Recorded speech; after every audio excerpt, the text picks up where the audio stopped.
Ever since Clam Blitz was released in Update 2.0 in Splatoon 2, it's been one of the most divisive things in the Splatoon series.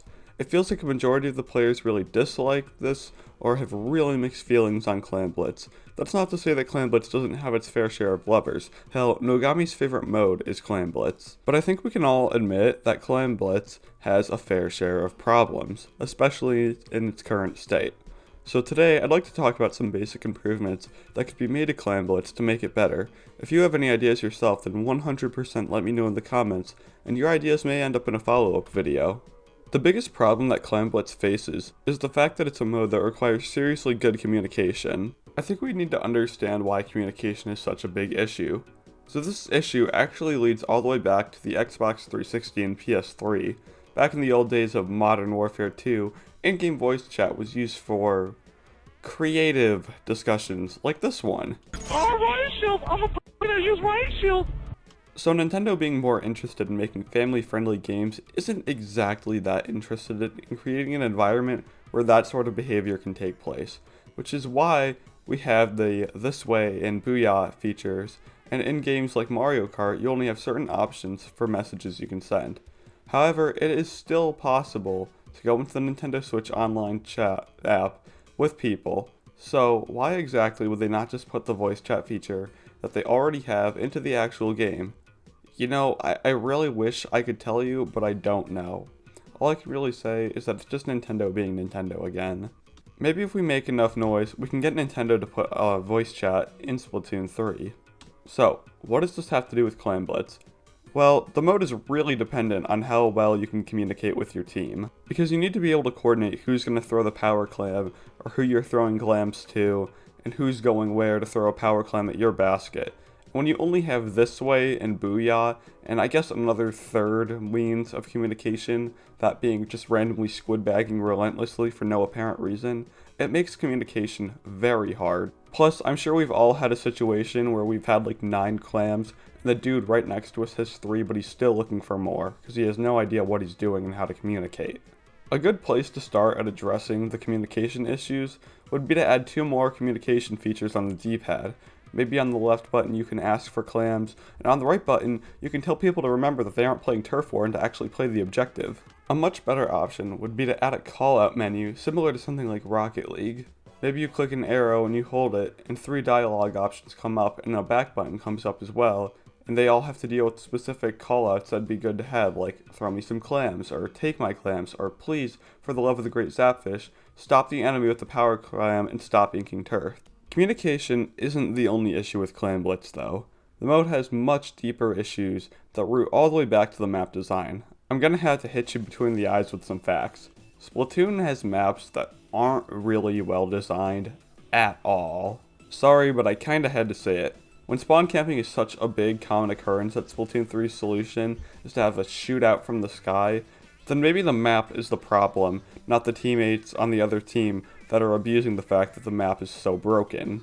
The maps that really come to mind when you think of being poorly functional for Clam Blitz would be like maps like Gobi Arena, with its easy to flank sides, which you think would make for some good plays for the offensive team, having to figure out what side is the one to flank and which one isn't. However, this is only a problem because there just aren't enough people per team to actually make a strong offensive without sacrificing defense to counter the person coming in with the power clam to your side of the map. Manta Maria has almost the same problem, but not as bad due to the spawn point giving you a sight advantage on all sides that the opponents can come from. One more notable problematic map would have to be Snapper Canal, for the same reason. These maps are made to have flanking spots. For modes like Turf War, when you have ways to sneak into the enemy's base, will have less impact than someone sneaking onto your base and delivering a game-ending shot. And when there's no real way to communicate with your team, then this mode isn't going to be something that's going to be wanted to be played. So, now that we've addressed the problems, how exactly do we fix it? Well, let's start by getting the easy part out of the way, the map design. We've already seen with Splatoon 3 that Nintendo is adding a new way to spawn into the map by jumping to the location of your choice. Now, until we actually get to try out this new launch system, we can't say if this will actually solve the whole not enough time to stop a flank problem.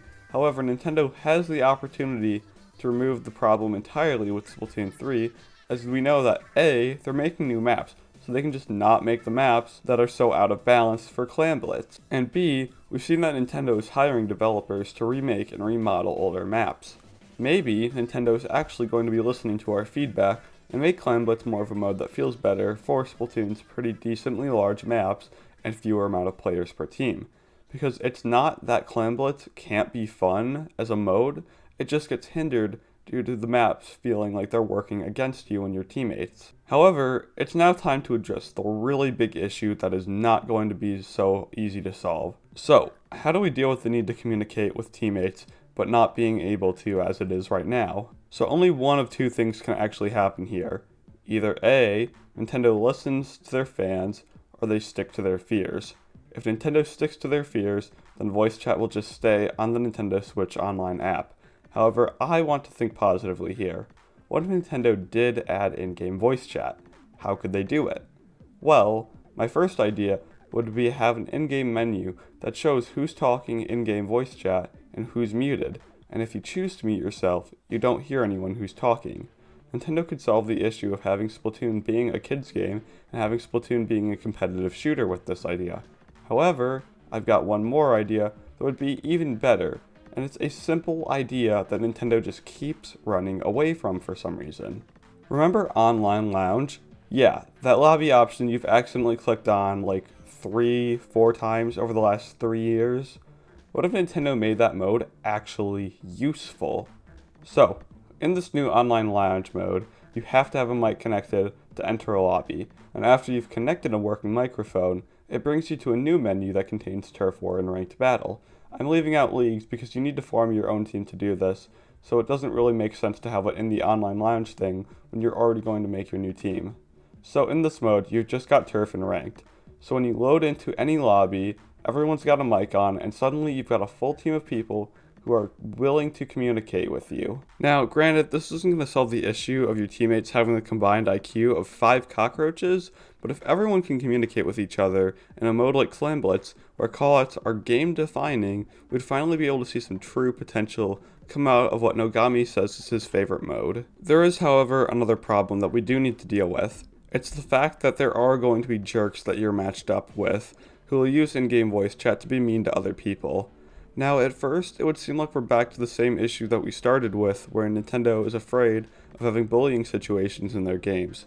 And yes, while bullying situations will pop up, they aren't impossible to solve. There's no way that Nintendo plans to put Splatoon 3 on its old servers that Splatoon 1 and 2 run on, when they've just made new servers. So with these new servers being the case, it can make things like reporting and a strike system a little easier to implement. If you find a disturbing post in the square, you can report it and it'll be taken down. So what's to say that the theoretical Splatoon 3 in-game voice chat can't work the same way? Usually, people that harass other people in online games tend to act out more than once. So if Nintendo implemented a really good reporting system and something like a 3-strike system that has a strong punishment like no participating in in-game voice chat for a month, then we could have a strong system in place to keep people safe from online harassment.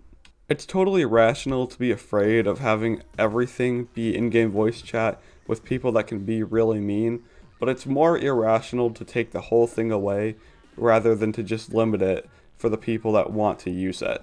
Thank you everyone for watching and making it to the end. Now there are definitely some more problems than what I've just addressed, so leave your ideas for Clam Blitz in the comments below. I'd love to have a conversation on how to make fixing this mode happen. But anyways, that is it for me, gamers. I will see you guys later.